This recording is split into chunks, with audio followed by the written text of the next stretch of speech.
แมวหนูอ่ะ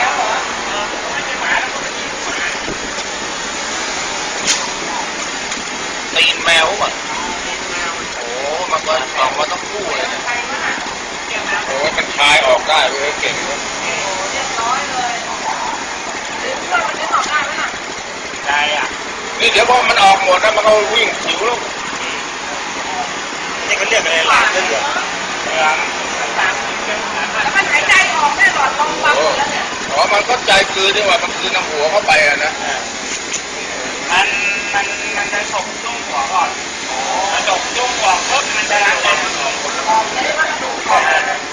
ล้างเสร็จแล้วมันก็จะกินเลยตัวนี้มันช้าธรรมดามันกินอีกแล้วมันก็เข้าโค้งหาที่อยู่แล้ว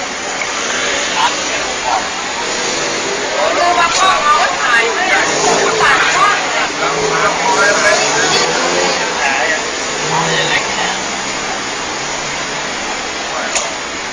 ตายแล้ว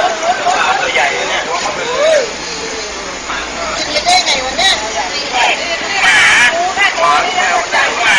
เราได้นะน้องได้เรื่องของมันเนี่ยรักอยู่นี่จริงนะเอามันขึ้นจะรักจริงอ้าวตัวเล็กตัวที่ไหนพอมันมีตัวใครตัวอะไรแล้วกันหมาอะไรเนี่ยไม่แล้วนะหมาจะกินหมาเลยตัวยังบอกเลยใครประมาณนั้นหมาไม่ต้องแมวเลยไม่ไหวอ่ะ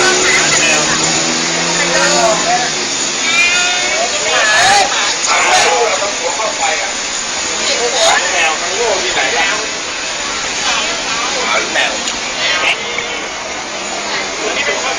ดูก็เลิศเลยแม่มันโดนดิต้องปล่อยหัวงูนะไปก่อนไม่ใช่มันจะรัดไว้รัดแล้วมัน